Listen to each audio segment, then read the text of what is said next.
Coucou, c'est Gwen pour Effet Papillon.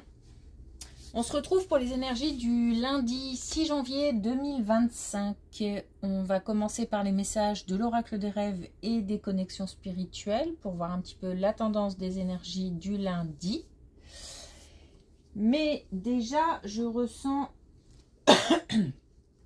j'ai la sensation de courir. Donc courir après le temps, j'ai le sentiment...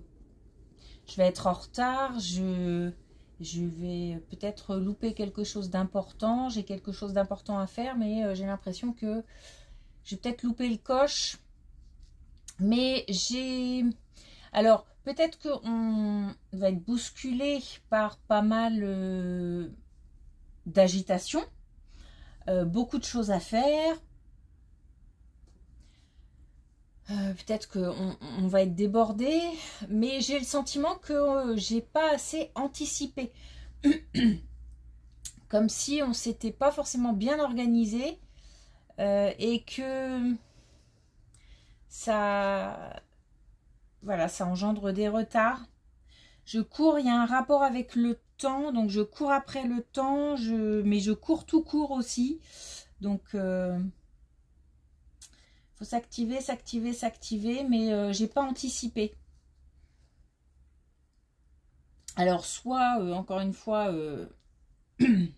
manque d'organisation, soit le fait simplement d'être débordé par un quotidien, une activité professionnelle.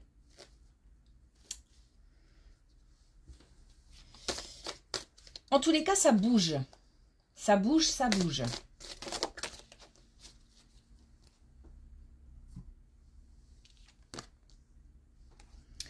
Alors, la communication. M'ouvrir pour me libérer des vérités qui m'occupent. Donc, j'en profite pour déposer des choses, dire ce que j'ai à dire. J'ai le sentiment qu'on a une communication franche, claire, nette, voire même précise, comme si... Alors, c'est peut-être dans le cadre du travail. Où on a besoin de communiquer à l'oral, à l'écrit, et que on se doit d'être pointilleux par rapport à des textes, par rapport aux mots employés. En tous les cas, c'est direct. C'est une communication franche et claire.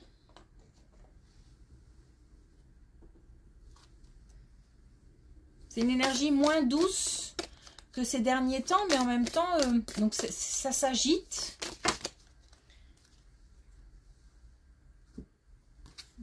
On a encore 3. Alors, déverrouillez votre esprit. Donc, la communication, dans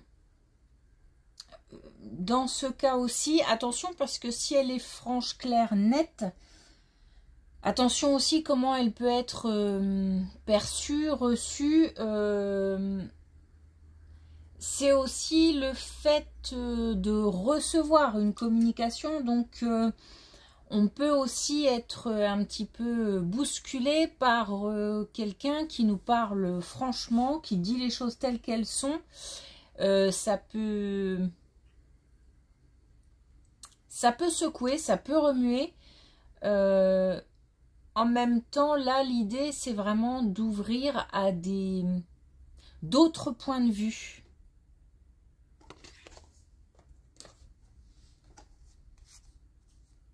Alors justement, on a doucement, donc peut-être qu'on nous demande qu'il va falloir prendre les choses avec... parce que j'ai vraiment l'impression d'une bousculade. Donc il va falloir peut-être prendre sur soi pour essayer de calmer un peu le jeu en fait. Voilà. Parce que ça peut partir très vite. Et on a posé vos limites. Donc justement dans le cadre d'une communication franche, claire, nette, si on la reçoit, on n'est pas obligé de... comment dire, d'encaisser des choses trop brutales. Voilà, il y a manière de dire les choses. J'ai l'impression qu'on reçoit plus qu'on ne transmet. À voir.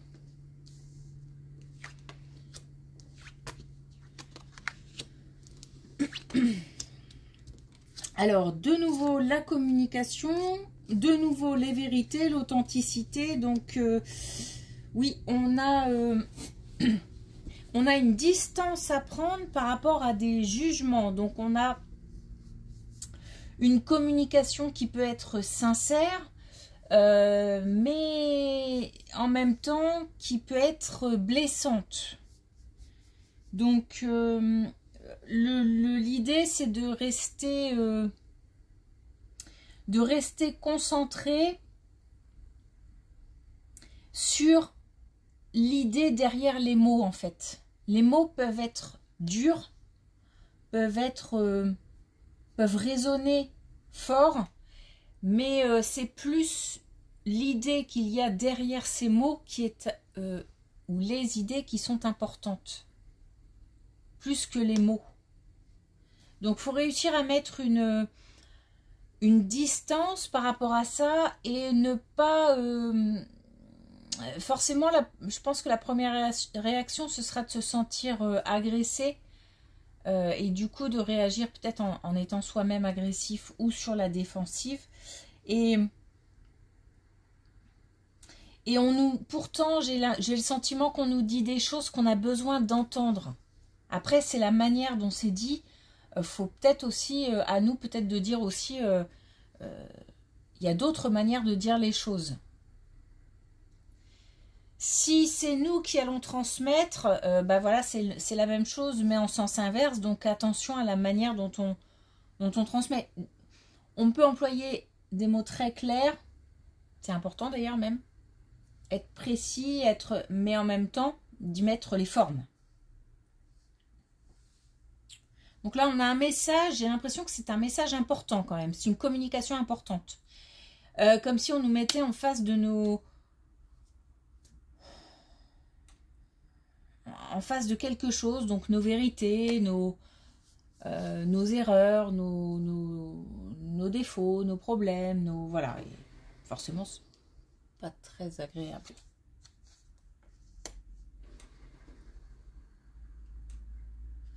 Alors, pardon.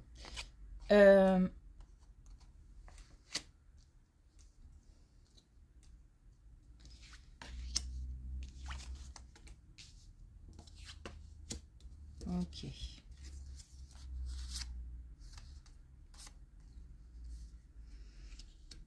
Alors, on nous demande d'être vigilant, de faire attention à quelqu'un de plus jeune, voire plusieurs personnes plus jeunes, qui sont en introspection, en réflexion, qui se posent peut-être beaucoup de questions.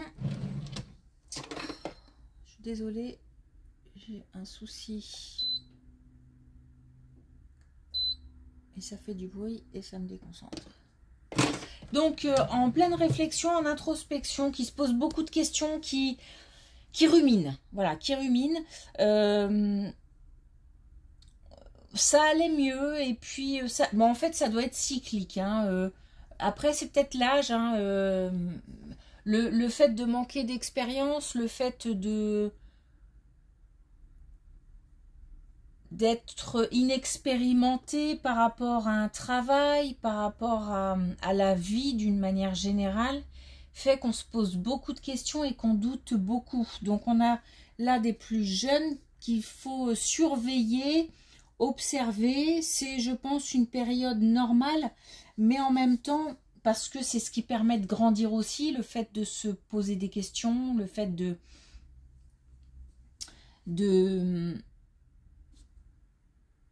douter aussi, c'est important, parce que si on est trop confiant,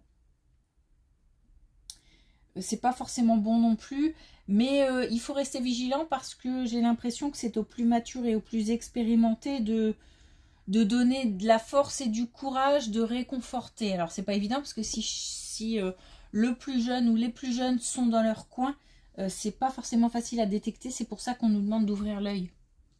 Il n'y a rien de dramatique, mais on peut aider, soutenir, encourager.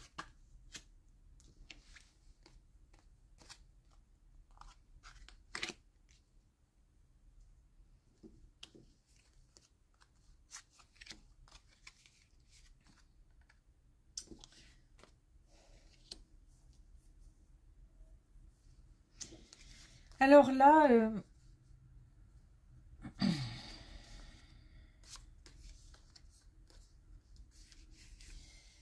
j'ai une, comment dire, une situation assez grave de personnes qui, suite à une infidélité, une tromperie, une duperie, sont allées très loin dans la colère, la culpabilité, la culpabilisation.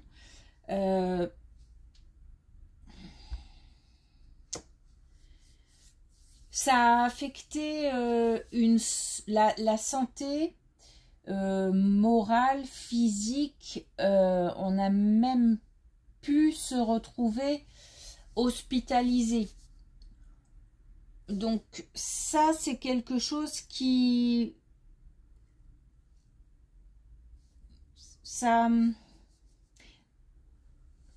Alors, autant, j'ai l'impression qu'on a eu une relation compliquée, qu'on a mis longtemps à gérer, on a dû composer avec pendant longtemps, ou en tout cas, ça nous a semblé long, et qu'au final, on a été tellement déçus par cette trahison, par cette tromperie. Trahison, c'est le mot, hein. Que d'un coup, par contre, on est allé très loin. C'est comme ça, c'est comme si c'était un chemin long, tortueux, etc. Et d'un coup, il se passe quelque chose. Alors, forcément, on a vu la vérité en face, du coup, c'est ça qui a fait que on l'avait la vérité sous les yeux, ou on s'en doutait, on n'a pas voulu l'entendre, l'écouter, mais bon, c'est normal, des fois il faut aller au bout des choses. Bon, on a quelque chose qui se termine, on va pouvoir retrouver une certaine paix, une certaine gratitude aussi, parce que au final, alors même si on s'en rend pas compte tout de suite, hein, au final, cette expérience aussi douloureuse fut-elle, a apporté beaucoup. Et je pense qu'on va comprendre beaucoup de choses et voir vraiment la vie sous un autre angle. C'est quelque chose qui a été très loin, hein, qu'on a ressenti très fort. Et ça permet, une fois qu'on aura déposé tout ça, on va pouvoir vivre avec et avancer. Mais vraiment, je vois la vie sous un autre, avec un autre regard. Pas forcément un regard amer ou un regard, mais plutôt plus mature.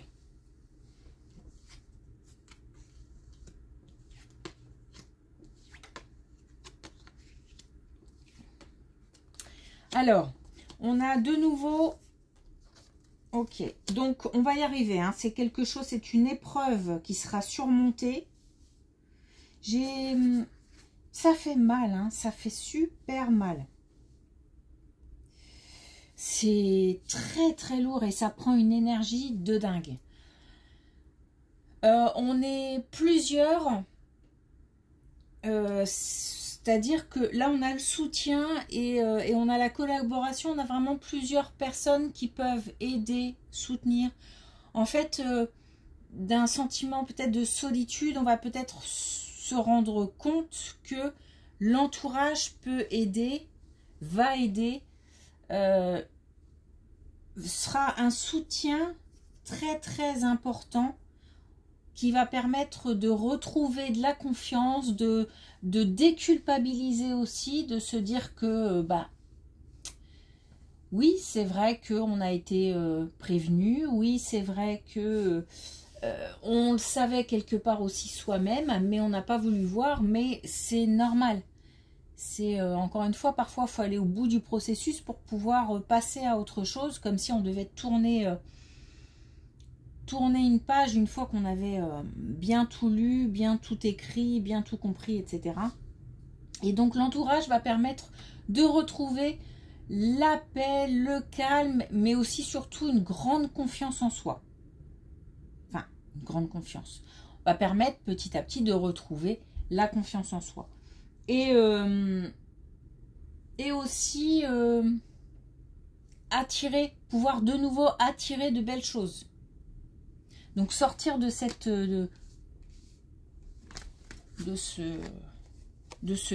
état.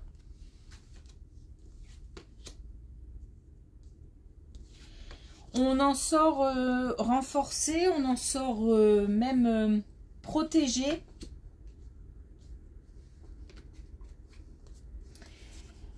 Et on va pouvoir effectivement reprendre des risques, de nouveau accueillir. On peut même aller vers des relations, comment dire, sans forcément avoir envie de s'engager, sans forcément avoir envie de passer le reste de sa vie pour l'instant avec quelqu'un. C'est une étape. Mais en tous les cas, on va le faire en sachant ce qu'on veut, ce qu'on ne veut plus. Et à partir du moment où les contacts seront repris avec l'extérieur, on saura mettre ses limites, on saura vers quoi ne plus aller. C'est-à-dire, je sais que avec cette personne, ou que pour l'instant, moi, je n'ai pas envie d'aller au-delà. Mais c'est... En fait, on va comme si on allait... Cette période allait permettre de se retrouver. Voire même peut-être de se réinventer. C'est-à-dire, voilà, on reste soi forcément, mais avec ce qu'on vient de traverser, on a une nouvelle vision des choses, on a acquis en maturité, on a acquis en sagesse. Et aujourd'hui, ce qui est bizarre, c'est que même le bon temps, entre guillemets, il est plus sage. C'est-à-dire que, en gros, on sait pourquoi on le fait et on sait, on connaît ses limites. On va pouvoir de nouveau accueillir certaines choses. Là, on n'est pas sur une relation amoureuse. Hein. Là, on a la sexualité, on est sur quelque chose de beaucoup plus léger, mais en même temps, quelque chose qui nous... qui fait du bien. Quelque chose qui permet aussi encore de... Comme si on avait retrouvé confiance et que du coup, ça permet de conforter cette confiance. Par les actes, en fait. Voilà. Ok.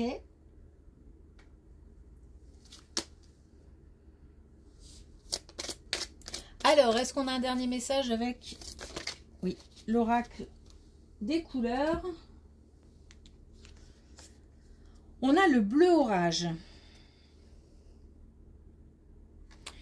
Je compose avec les intempéries pour tenir le cap de mes objectifs. C'est le sentiment de départ, à savoir l'idée de courir après le temps, mais surtout d'être, de ne pas avoir anticipé. Alors peut-être parce qu'on n'a pas pu anticiper, on ne savait pas ce qui allait arriver, et ce qui allait même débouler, j'ai envie de dire. Comme si on avait, voilà, plein de... J'ai la vision de plein de petites billes qui arrive, bam, bam, bam, et ça arrive très vite, et il y en a beaucoup.